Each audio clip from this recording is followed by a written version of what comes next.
People in the back, can you hear me clearly? Okay, good. Have you ever had a question in mind for so long that it becomes part of how you think? Maybe even part of who you are as a person? I've had a question in my mind for many, many years, and that is, how can you speed up learning? Now, this is an interesting question because if you speed up learning, you can spend less time at school. And if you learn really fast, you probably wouldn't have to go to school at all. Now, when I was young, school was sort of okay, but I find quite often the school got in the way of learning. So I had this question in mind, how do you learn faster? And this began when I was very, very young. When I was 11 years old, I wrote a letter to researchers in the Soviet Union asking about hypnopedia. So this is learning, where tape recorder, you put it beside your bed, turns on the middle of the night when you're sleeping, and you're supposed to learn from this. Good idea. Unfortunately, it doesn't work. But hypnopedia did open the doors to research in other areas, and we had an incredible discourse about learning that began with the first question. I went on from there to become passionate about psychology, and I've been involved in many different ways for the rest of my life until this point. In 1981, I took myself to China, and I decided that I was going to be native level in Chinese inside 2 years. Now you need to understand that in 1981, everybody thought Chinese was really, really difficult and that the Westerners could study, never really get good at it. And I also wanted to, with a different idea, which is taking all of the conclusions from psychological research up to the point and applying to the learning process. What was really cool was in 6 months I was fluent in Mandarin Chinese, and it took a little bit longer than native. But I looked around and I saw all of these people from different countries struggling terribly with Chinese. I saw Chinese people struggling terribly to learn English in another languages. And so my question got refined down to how can you help a normal adult learn a new language quickly, easily, and effectively? Now, this is a really, really important question in today's world. We have mass challenges with environment. We have mass challenges with social dislocation. With the world also the thing going on, and if we can communicate, we're really going to have a difficulty solving these problems. So you need to be able to speak each other's language. So this is really, really important. The question is, how do you do that? Well, it's actually really easy.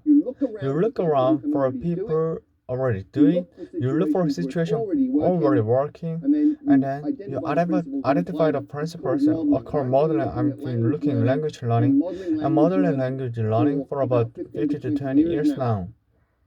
And my conclusion, my observation from this is that any adult can learn a second language to fluency in 6 months. Now, when I say this, most people think I'm crazy. This is not possible. So let me remind everybody of a story of human progress. It's all about expanding our limits.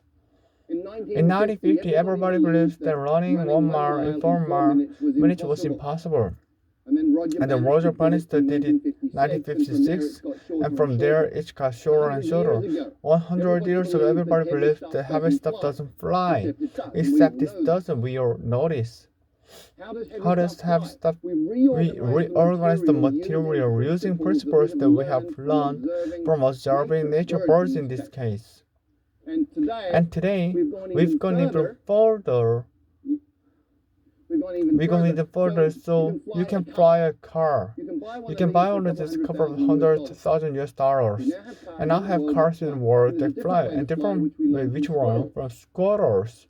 So all you need to do is copy what a flying squirrel does, build a suit called wingsuit, and we go like a squirrel. Now a lot of people, I was saying everybody, thinks that they can draw. However, there are some key 5 principles that you can apply to learn to draw in 5 days. So if you draw like this, You learn these principles for 5 days, apply them, and after 5 days you can draw something like this. And I thought this is true because my first draw, after 5 days of applying these principles that were able to do, I looked at this and oh wow, so that's how it looks like when I'm concentrating so intensely that my brain is exploding. And so anybody can learn to draw in 5 days. And in the same way, with the same logic, anybody can learn a second language in 6 months. How? There are 5 principles and 7 actions. There may be a few more, but these are absolutely core. And before I get into those, I just wanted to talk about 2 myths. I want to split this part 2 myths.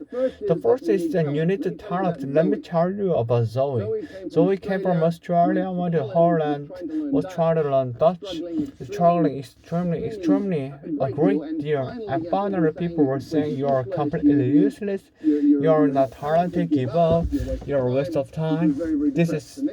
And she came from across the 5 principles, and she moved to Brazil, and she applied them. In 6 months, she was fluent.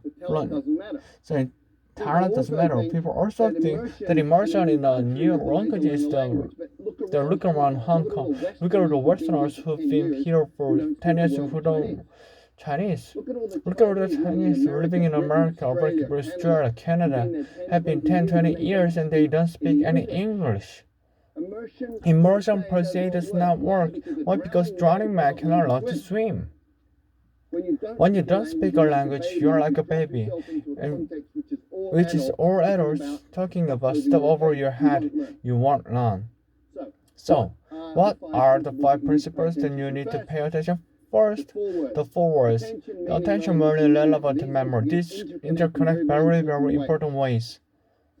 Especially when you're talking about running. Come with me on a journey through a forest. You go on a walk through a forest and you see something like this. Little marks on a tree. Maybe you pay attention, maybe you don't. You go another 50 meters and you see this. You should be paying attention. Another 50 meters, you see this. And at this point, you're paying attention. And you just learned this is important, it's relevant because it means this, and anything that is related, any information related in your survival, a step it's related to personal goals, then you're gonna pay attention to it. If you're relevant, you're gonna remember it.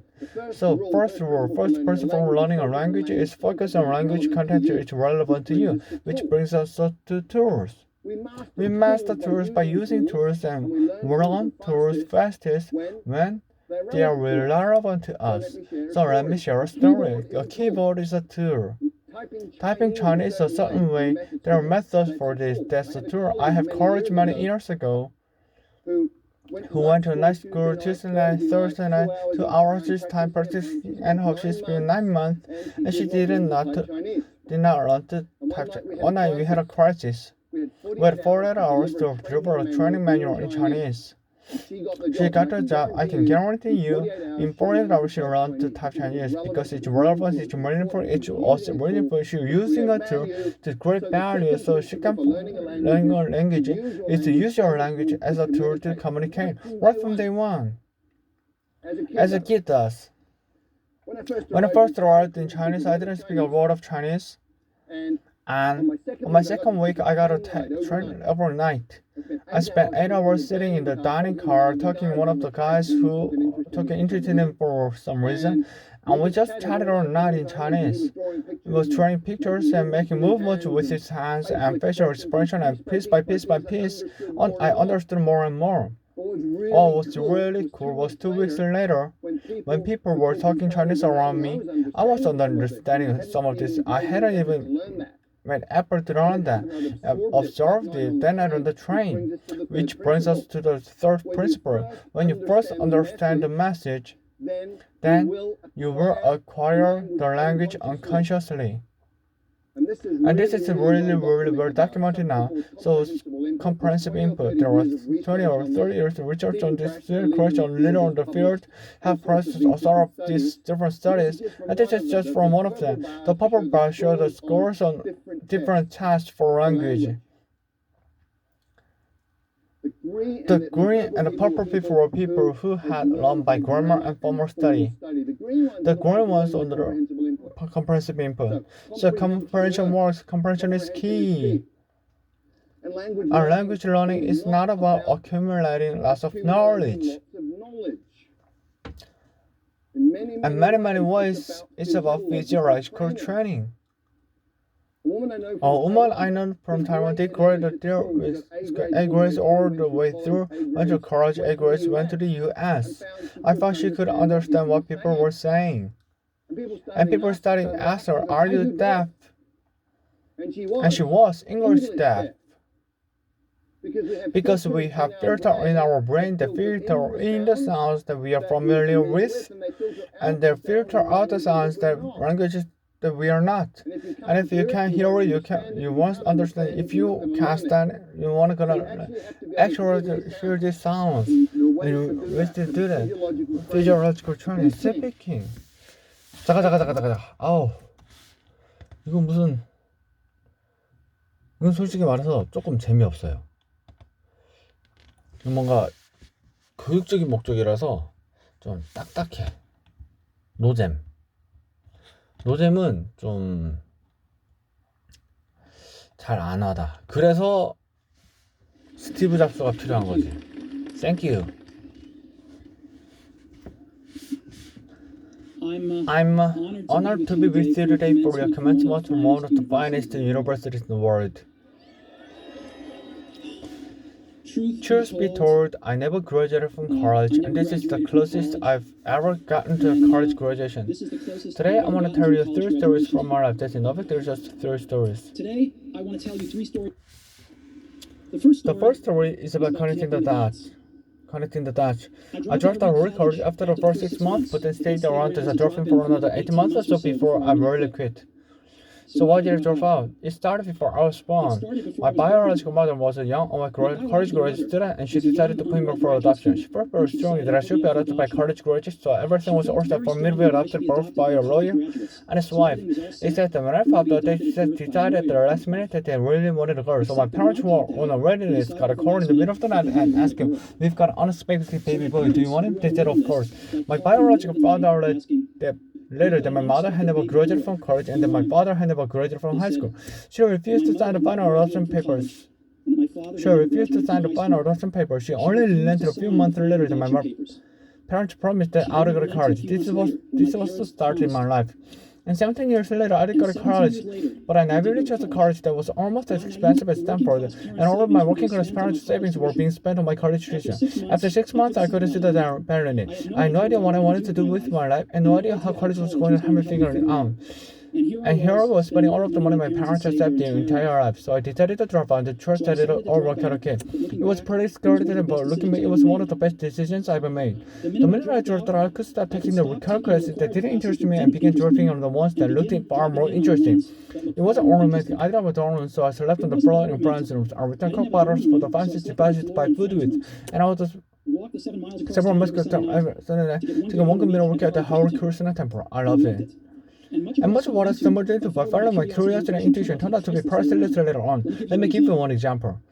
Lee College at the time operates the best curriculum instruction in the country. Throughout the campus, every poster, every label on every drawer was beautifully hand calligraphed. Because I dropped out and didn't have to take the normal classes, I decided to take a calligraphy class to learn how to do this. I learned about self-referential typefaces, about pairing the amount of space between different letter combinations, about what makes great typography great. It was beautiful, historical, artistically thorough in a way that science can capture, and I found it fascinating. None of this had or hope on any particular application in my life. But 10 years later, when we were designing the first Macintosh computer, it all came back to me, and we designed it all into the bag. It was the first computer with beautiful typography. If I never dropped in on the single course in college, the Mac would have never had multiple typefaces or proportionally spaced fonts. And since Windows just computer Mac, it's like no personal computer without them. If I never dropped out, I would have never dropped in on the calligraphy class, and personal computers might have done wonderful typography that they do. Of course, it was impossible to connect the dots looking forward when I was in college, but it was very, very clear looking backwards 10 years later. Again, you can't connect the dots looking forward, you can only connect them looking backwards. So you have to trust that the dots will somehow connect in the future. You have to trust in something. Your gut, destiny, life, karma, whatever. Because believing that the dots Because believing that the dots will connect on the road will give you confidence to follow your heart, even when it leads you off the wrong path, and that will make all the difference. My second story is about love and loss. I was lucky. I found what I love to do early in life. Wasn't I started after my parents got to when I was 20. We worked hard, and in 10 years, Apple had grown from just a 2% garage into a $2 billion company with over 4,000 employees. We just released our finest course on Macintosh earlier, and I just turned 30. And then I got fired. How can you get fired from a company you started? As Apple grew, we hired someone who I thought was very talented to run the company with me. And for the first day, all sorts of things went through. But then our features of the future began to diverge, and eventually we had a falling out. When we did, our board director started with him. And so 30, I was out and very publicly out. What if in the focus of my entire other life was gone, and it was devastating. I really didn't know what to do for a few months. I felt that I let the previous generation of entrepreneurs down, that I dropped the baton as it was being passed to me. I met with David Packard and Bob Noyes trying to apologize for screwing up so badly. I was very public failure and even thought about running away from the failure. But something slowly began to dawn on me. I still love what I did. The ton of people I've been rejected, but I was still in love. And so I decided to start over. I didn't say that, but it turned out that getting fired from Apple was the best thing that could ever happen to me. The happiness of being successful was replaced by the lightness of being a beginner again. Let's talk about everything. It felt that I don't know what is the most great periods in my life. During the next 5 years, I started a company named Next, another company named Fixer, and fell in love with an amazing woman who became my wife. Each Fixer wanted to create the world's first computer analyze feature and Toy Story is now the most successful anniversary in the world. Remarkable turn with Apple Next, and we're trying to Apple, and the technology we developed Next is at the heart of Apple's current. And we're winning. I have a wonderful family together. I'm pretty sure none of this would have happened if I hadn't fired from Apple. It was offered tasting medicine, but I guess the patient needed it. Sometimes life's gonna hit you in the head with the work, don't lose face. I'm convinced that the only thing that kept me going was that I love what I did. You've got to find what you're right. That's the art for your role. True for your love. True work as it is for your love. Your work is going to fill a large part of your life. Only way to grow is to love what you do. If you haven't found it yet, keep looking. Don't settle. As with all matters of the heart, you'll know when you find it. And like any great relationship, it just gets better and better as the years go on. So keep looking. Don't settle. My third story is about that. When I was 17, I wanted to tell me something like, if you live it to the SCP was less, someday you must only be right. And that impression made for me. When I was 17, I wanted to tell me something like, if you live to the SCP was less, someday you must only be right. It made an impression, and since then, for the past 33 years, I've been in the mirror every morning and ask myself, if today was the last day of my life, would I want to do what I'm about to do today? And whenever the answer has been no for 2 months in a row, I know I need to change something. Remember that you're going to die is the best way not to avoid the trouble of thinking. You have something to lose. You are already naked. There is no reason not to follow the heart. About a year ago, I was diagnosed with cancer at a scan at 7:30 in the morning, and it clearly showed a tumor on my pancreas. I didn't know what a pancreas was. The doctor told me this is almost certain type of cancer that is incurable, and that I should expect to live no longer than 36 months. I felt that I had the previous generation. You are already naked. There is no reason not to follow your heart. About a year ago, I was diagnosed with cancer. I had a scan at 7:30 in the morning, and it clearly showed a tumor on my pancreas. I didn't even know what a pancreas was. The doctor told me it's almost certain type of cancer that is incurable, and that I should expect to live no longer than 36 months. If for a minute, my doctor advised me to go home and get my office in order, which is such code for prepare today. Mr. Terror is everything. You have the next 10 years to tell them in just a few months. It means to make sure everything is buttoned up so that it will be as easy as possible for your family. It means to say goodbyes. I live with the diagnosis over there. I later than every other biopsy where they stuck an endoscope down my throat through my stomach into my I was sedated, but my wife who was there told me that when the build was actually under a microscope, the doctor started crying because it turned out to be a rare form of pancreatic cancer that is curable with surgery. I had the surgery, and thankfully I'm fine now. This was the closest I've ever gotten to. This was the closest I've been to facing death, and I hope it's the closest I get for female records. Having through it, I can now say this with a bit more certainty when death was a useful purely intellectual concept. No one wants to die. No one wants to die. Even people who want to go to heaven don't want to die to get there, and yet death is destination we all share. No one has ever escaped it, and that is as it should be, because death is very likely the single best invention of life. It's a life changes. It clears out the ultimate way for the new. Right now, the new is you, but someday not too long from now, you'll gradually become the old and be cleared away. So it will be so dramatic, but it's quite true. Your time is limited, so don't waste it living someone else's life. Don't be trapped by dogma, which is living with the results of other people's thinking. Don't let the noise of others' opinions drown out your own inner voice. And most important, have the courage to follow your heart and intuition. They somehow already know what you truly want to become. Everything else is secondary. When I was young, there was an amazing publication called The Whole Earth Catalog, which was one of the Bibles of my generation. It was created by family and not far from here on Park, and it particular with its particle. This was in the late 60s before personal computers and desktop publishing, so it was all made with typewriters, scissors, and Polaroid. It was sort of like Google in paperback from 35 years before Google came along. It was idealistic, overflowing with neuters and great notions. Stuart and his put out several issues of the Whole Earth Catalog, and then when it had run its course, they put out a final issue. It was 1970s and hours your age. On the back cover of their final issue was a photograph of an early morning country road, the kind you might find yourself if you are adventurous. Beneath it were the words, "Stay hungry, stay foolish." It was their farewell message as they sent off. Stay hungry, stay foolish. I've always wished for that for myself, and now as you graduate to begin new, I wish that for you. Stay hungry, stay foolish. Thank you very much. 목 아파. I'm honored to be with you today for your commencement from one of the finest universities in the world. Truth be told, I never graduated from college, and this is the closest I've ever gotten to college graduation. Today, I want to tell you 3 stories from my life. That's it, no big deal, just 3 stories. The first story is about connecting the dots. I dropped out of college after the first 6 months, but then stayed around as a drop-in for another 18 months or so before I really quit. So why did I drop out? It started before I was born. My biological mother was a young college graduate student, and she decided to put me up for adoption. She felt strongly that I should be adopted by college graduates, so everything was all set for me to be adopted at birth by a lawyer and his wife. Except that when I popped out, they decided at the last minute that they really wanted a girl. So my parents, who were on a waiting list, got a call in the middle of the night asking, "We've got an unexpected baby boy. Do you want him?" They said, "Of course." My biological mother found out that my biological mother found out later that my mother had never graduated from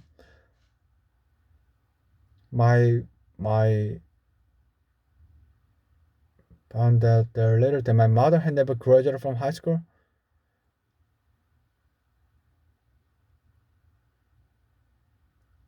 And then my father had never graduated from high school. She refused to sign the final adoption papers, but she only relented a few months later when my parents promised that I would go to college. This was the start in my life. And 17 years later, I did go to college, but I naively chose a college that was almost as expensive as Stanford, and all of my working class parents' savings were being spent on my college tuition. After 6 months, I couldn't see the value in it. I had no idea what I wanted to do with my life, and no idea how college was going to help me figure it out. And here I was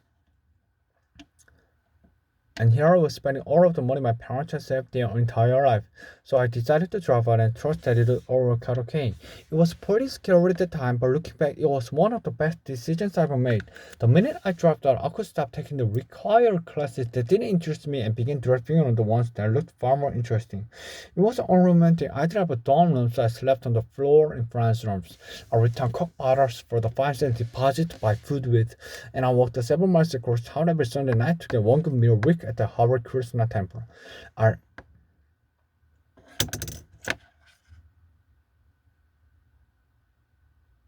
I loved it, and much of what I stumbled into by following my curiosity and intuition turned out to be priceless later on.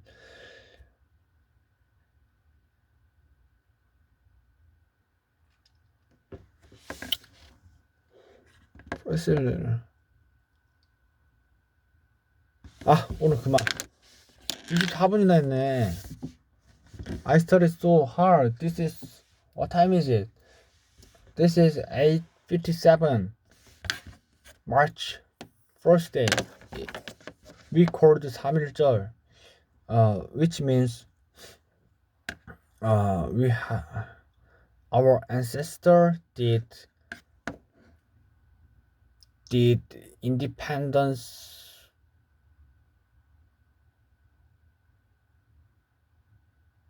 democratic